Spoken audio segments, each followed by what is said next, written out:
Market లో invest చేసి మీ డబ్బులు డబుల్ చేసుకోవాలనుకుంటున్నారా? సుందరరామిరెడ్డి గారి సెమినార్ కి అటెండ్ అవ్వండి. నమస్తే, welcome back to Suman TV. ప్రజలు మనతో పాటు ఉన్నారు motivational speaker, public speaker, family counsellor Rajaniramma గారు. నమస్తే మేడం. నమస్తే నవీన.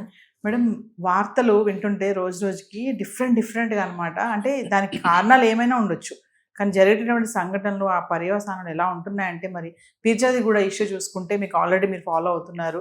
మా సాఫ్ట్వేర్ ఉద్యోగం చేస్తున్నటువంటి అమ్మాయి, మంచి శాలరీ ఉంది, బెంగళూరులో చేస్తూ అక్కడ స్ట్రెస్ ఉందని చెప్పేసి మళ్ళీ నేటివ్ ప్లేస్ వైజాగ్ వెళ్ళడము, మళ్ళీ తర్వాత హైదరాబాద్ రావడం, మదర్తో ఉండడము. మరి రీసెంట్గా అర్ధనగ్నంగా అర్ధరాత్రి 2:30కి పరిగెత్తుకుంటూ, సరే ఒకవేళ సూసైడ్ చేసుకుందాం అనుకుంటే మరి నగ్నంగా ఎందుకు పరిగెత్తుకుంటూ వెళ్ళింది అనుకుంటే, మళ్ళీ ఒక టెంపుల్కి వెళ్ళి అక్కడ అమ్మవారి విగ్రహం ఏదో తీసుకొని, చీర ఏదో తీసుకొని పట్టుకొని దూకడం అనేది ఇక్కడ ఏంటంటే కొంచెం ట్విస్ట్లా అనిపిస్తుంది. అసలు ఏం జరిగింది ఇక్కడ అంటే, ఇరుగు పొరుగు వారిని కూడా మాట్లాడి మీరు విన్నారు. ఒక్కసారి ఏం జరిగింది అనుకుంటున్నాను? జనరల్గా ఇదే చెప్పుకుంటున్నారు అందరూ. న్యూస్ కూడా ఎక్కువగా ఇదే స్ప్రెడ్ అయింది. ఆ అమ్మాయి మానసికంగా ఏమన్నా ఇబ్బంది పడుతుందా, ఆమెకి ఏమన్నా సమస్యలు వచ్చినాయా, తల్లిని లోపల పెట్టి బయట బోల్ట్ పెట్టేసి పరిగెత్తుకుంటూ వెళ్ళిపోయింది, ఏమన్నా క్షుద్ర పూజల, రకరకరకాల కథనాలు వచ్చాయి. బట్ ఓకే, అప్పుడు నిన్న మొన్న మనం అయి ఉండొచ్చు అని కొంత నమ్మాము. ఇప్పుడు ఏమనిపిస్తుందంటే కాదు అనిపిస్తుంది. ఓకే, ఆమె ఫోబియా అనుకోవచ్చు, లేకపోతే మానసిక రోగి అనుకోవచ్చు, అవన్నీ పక్కన పెడితే ఒకవేళ ఆ కారణాలు కూడా ఉంటే కూడా అసలు నాకు ఏం జరిగింది అనిపిస్తుందంటే, వీళ్ళు ఏదో రెంట్కి ఉన్నారు. ఆ మదరు ఒక ఇంటర్వ్యూలో చెప్పారు ఏంటంటే, మేము ఒక 20 days కోసం మాత్రమే ఉన్నాం, 1 month కూడా కాదు. ఈ 20 daysలో మేము వేరే చూసుకుని వెళ్ళిపోవాలనుకున్నాం. ఆల్రెడీ ఇల్లు వెతుకుతున్నారు. ఆ రోజును కూడా వెళ్ళాం బయటికి, బయటే ఫుడ్ తినేసి ఇంటికి వచ్చాం. ఏ టైంకి వచ్చారంటే, నాకు అసలు గడియారాలు టైంలు మాకేం తెలియటం లేదు, ఎలా తిరుగుతున్నాం, ఆ టైంకి వచ్చేసాం, వచ్చి పడుకుని పోయాం. తెల్లారేసరికి పిల్ల లేదు, బయట నుంచి బోల్ట్ పెట్టుంది. ఓకే, ఇది ఆవిడ ఇచ్చిన స్టేట్మెంట్. కాబట్టి ఆవిడ బాగానే చెప్తుంది, కాకపోతే కొంచెం డిఫరెంట్ ఆన్సర్స్ ఇస్తున్నారు ఆవిడ. ఏంటి, ఆవిడకి ఏదో ఒక పక్క నుంచేమో ఏదో చెప్తున్నారు ఆవిడ, ఒక పక్క నుంచేమో ఇంకో యాంగిల్లో హస్బెండ్ని బ్లేమ్ చేయడము, అసలు ఆయన వల్లనే మాకు మెంటల్గా వర్రీస్ అయిపోయాయి, మా 25 ఏళ్ళ నుంచి మాకు వర్రీసే ఉన్నాయి, ఆయనతో నాకు ఏమీ ప్రశాంతత లేదు అని మాట్లాడుతున్నారు. కొంతమంది ఏమంటున్నారు, అసలు ఆవిడ తల్లేనా అని కామెంట్స్లో పెడుతున్నారు. ఇవన్నీ అపోహలు. జనరల్గా జనాలు ఏవో ఒకటి అంటూ ఉంటారు. ఇదంతా పక్కన పెడితే ఆవిడ చాలా నార్మల్గా తిరుగుతున్నారు. ఒక అంటే ఏంటంటే, పిల్లతో విసిగిపోయి గత కొంతకాలం నుంచి ఆమె మనసు ఏమన్నా కరడు గట్టిపోయిందా, దుఃఖం అనేది రావట్లేదా? ఎందుకంటే ఆవిడ ఇచ్చిన జవాబు కూడా అదే, పడుతూనే ఉన్నామండి, మాకు ఇవాళ కొత్త కాదు, రోజు పడుతూనే ఉన్నాము, కాబట్టి దుఃఖం గబక్కని రాదు, కళ్ళ నీళ్ళు రావు. కరడు గట్టిపోతే, మనసు గడ్డగట్టిపోతే దుఃఖం ఎక్కడి నుంచి వస్తుంది? రాదు. కాబట్టి ఆవిడ అలా సీరియస్గా జవాబులు చెప్పేసి లోపలికి వెళ్ళిపోయారు. అయితే ఇంకొక పాయింట్ నాకు తెలిసింది ఏంటంటే, ఈ ఓనర్ ఎవరైతే ఉన్నారో ఆయన కూడా సరిగ్గా పట్టించుకోలేదు. అంటే ఇంత జరిగినప్పుడు తన ఫ్లాట్లో కొంత ఏదో ఒక చిన్న రెస్పాన్స్ అనేది ఉండాలని ఉంటుంది కదా, కోరుకుంటారు. అసలు ఆయన మాకేం సంబంధం లేదు, మాకు తెలియదు, మమ్మల్ని అడగద్దాం. దీనికన్నా ఇంకో పాయింట్, వీళ్ళ 5th floor కూడా ఏదో సంథింగ్ రాంగ్ నడుస్తుంది అని చెప్పి మనకు ఒక న్యూస్ వచ్చింది మధ్యలో. ఇప్పుడు దాన్ని ఎవరు తీయట్లేదు ఆ పాయింట్ని. అది ఏంటంటే, ఎవరో బ్యాచిలర్స్ ఉంటున్నారని, వాళ్ళు ఏదో కొంచెం ఇలాంటి వ్యవహారాలు నడుపుతుంటారు, ప్రాస్టిట్యూట్ లాగా అని కొంచెం అనుమానాలు వ్యక్తం చేశారు. చేసినప్పుడు మనం కనెక్ట్ చేసుకుంటే, ఇప్పుడు ఈ నైట్ వీళ్ళు ఎక్కడో మియాపూర్కి వెళ్ళొచ్చారట. వెళ్ళొచ్చిన తర్వాత బయట తినేసి వచ్చారు, పడుకుని నిద్రపోయారు. నిద్రపోయినప్పుడు వాళ్ళు ఏమన్నా ఈ అమ్మాయిని లేట్గా వచ్చామని చెప్తున్నారు కదా, వాళ్ళు కూడా క్యాచ్ చేసి ఈ టైంని వాళ్ళు ఏమైనా అటాక్ చేయడానికి ప్రయత్నించారా ఈ అమ్మాయిని? ప్రయత్నించినప్పుడు ఆటోమేటిక్గా తల్లి నిద్రపోతుంది కాబట్టి ఆ డోర్కి వాళ్ళు ఒళ్ళం పెట్టేసి ఉంటారు. వాళ్ళు పెట్టేసి ఈ అమ్మాయిని అటాక్ చేసినప్పుడు 2, 3, 4 ఎవరో ఉన్నారని చెప్తున్నారు కదా, వాళ్ళు అందరూ ఒకళ్ళకన్నా ఎక్కువ అటాక్ చేసినప్పుడు ఏమవుతుందంటే, ఒకటి చేసే పని 2 చేస్తారు. అంటే ఏంటి, ఒకడు గొళ్ళెం పెట్టడం, ఒకడేమో ఈ అమ్మాయిని అటాక్ చేయడం లాంటిది చేయటానికి ఆస్కారం ఉన్నప్పుడు ఈ అమ్మాయి బట్టలు లాగేసి ఉంటారు. మొత్తం లాగేసినప్పుడు ఈ అమ్మాయి భయంతో నన్ను రక్షించండి అని అరుస్తూ ఇంట్లో ఏది దొరికితే అది కిటికీ నుంచి బయటకి విసిరేసింది. ఎందుకు అని అంటే, ఆ సౌండ్స్కి ఎవరో ఒకళ్ళు లేస్తారు, నన్ను సేవ్ చేస్తారు ఆ క్రమంలో అర్థం పర్థం లేని డిఫరెంట్ వస్తువుల్ని విసిరేసింది. ఒక షాంపూ బాటిల్, ఆమె కళ్ళజోడు, ఒక ఏదో ఒక పేపర్స్, బ్లూటూత్ అంట. బ్లూటూత్ చేతికి అందిని అని విసిరేసింది. Yes. ఏదో ఒకటి ఎవరో ఒకరి కిటికీకి తగిలో ఎవరో ఒకరికి తగిలో లేస్తారు అన్న ఆశతోటి ఆమె విసిరేసింది. అందులో ఏదో ఒక చిన్న గడ్డలాగా, అది మూటలాగా గడ్డలాగా ఉంది, అది కూడా విసిరేసింది. అంటే మనం ప్రతి చిన్నదాన్ని అనుమానిస్తూ పోతే కేసు తేలదు అసలు. అది ఏమో రకరకాల వస్తువులు కొంపలో ఉండుంటాయి, అవన్నీ విసిరేసింది. విసిరేసినప్పుడు ఎవరికొకరు తగిలి లేస్తారండి. మరి చూడండి, ఈ విషయం కూడా ఈ వస్తువులన్నీ విసిరేసింది, మాకు కనపడ్డాయి, మాకు తగిలాయి కిటికీలకి అని పక్కింటి వాళ్ళు చెప్తూ కూడా ఏదోలే అనుకున్నాము అని అంటారేంటండి? అట్లీస్ట్ మీరు ఆ టైంలో పోలీస్ కంప్లైంట్ అనేది ఇచ్చి ఇంట్లోంచి ఏదో ఘర్షణ జరుగుతుంది, అరుపులు వినిపిస్తున్నాయి, ఫోన్ పోలీసులకి 100కి ఏదో నెంబర్ కొట్టచ్చు కదండి. ఏదో జరుగుతుంది పక్కన, మీకు ప్రమాదం జరుగుతుందని మీరు భయపడితే పోలీసులకు ఫోన్ చేస్తే మీకేం ప్రమాదం జరుగుతుంది? వాళ్ళు వచ్చి చూసుకునేవాళ్ళు కదా, ఎందుకు ఊరుకున్నారు? సరే, ఆ అమ్మాయి అక్కడ విసిరేసింది, కుదరలేదు. అక్కడ నేను ఊహిస్తున్నది, అక్కడన్నా పెనుగులాట జరిగిందా, పెనుగులాట్లు ఇవన్నీ విసిరేసింది, అప్పటికీ కుదరలేదు. ఎలాగోలా తప్పించు, సినిమా కాదు కదా, అన్ని మూసేశారు, ఇటు నుంచి కుదరలేదు, అటు నుంచి కుదరలేదు అంటానికి. ఇది రియల్ లైఫ్లో.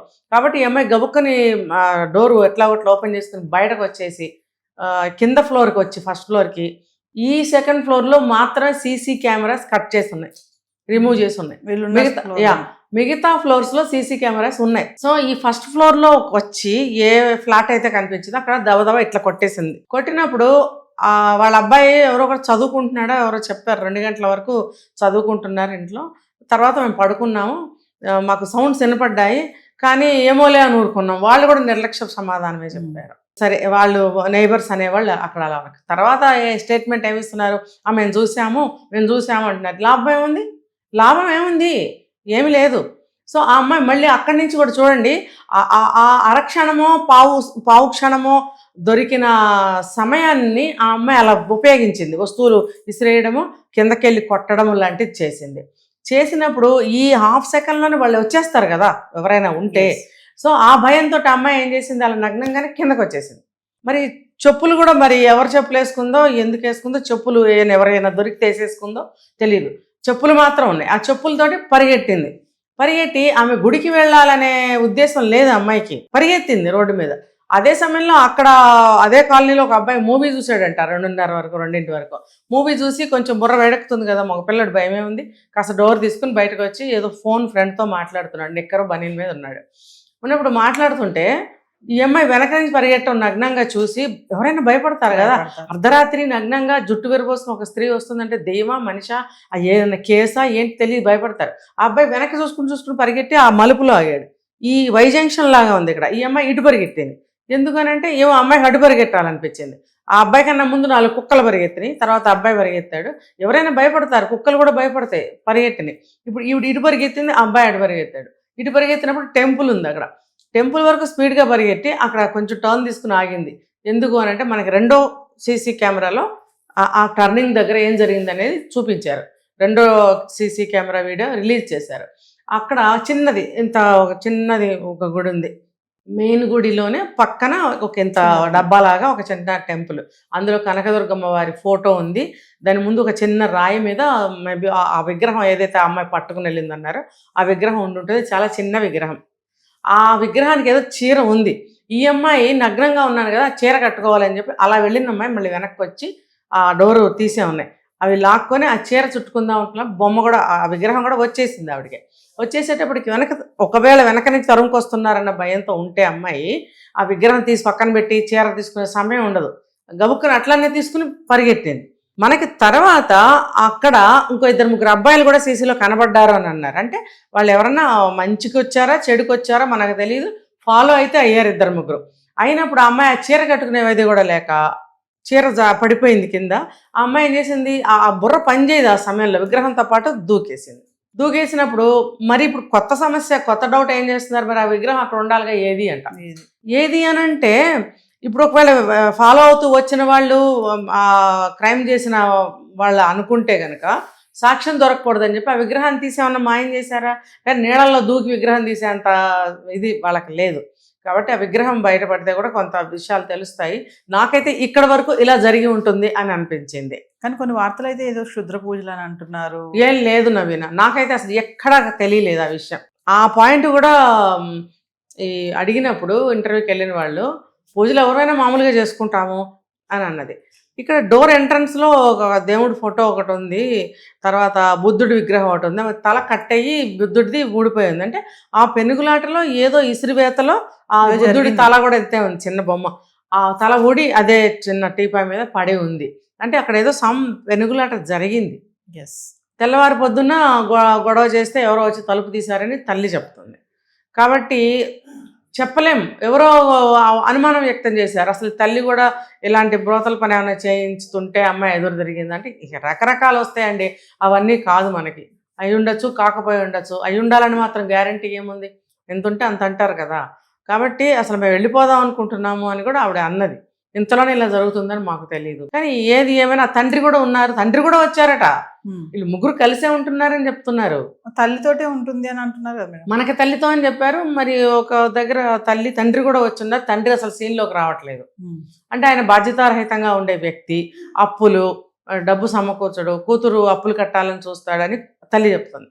సరే, ఆ మ్యాటర్స్ అన్ని పక్కన పెడితే దానికే ఇవిడ నగ్నంగా పరిగెత్తుకెళ్ళి ఆత్మహత్య చేసుకోవాల్సిన అవసరం ఉండదు. ఇక్కడ తండ్రి ఉండటం అనేది మేబీ నిన్న ఏమైనా వచ్చుంటారు, ఆయన మేబీ తల్లితోనే ఉండటం అనేది కరెక్ట్ అనిపిస్తుంది. తల్లిని లోపల గొళ్ళెం పెట్టి ఈ పిల్ల మీద ఏదో అఘాయిత్యాన్ని చేయబోయారు. ఈ అమ్మాయి తప్పించుకునే క్రమంలో ఇవన్నీ జరిగిపోయాయి. కాబట్టి మనకి అనేక రకాలైనటువంటి అనుమానాలు ఇవన్నీ కలుగుతున్నాయి.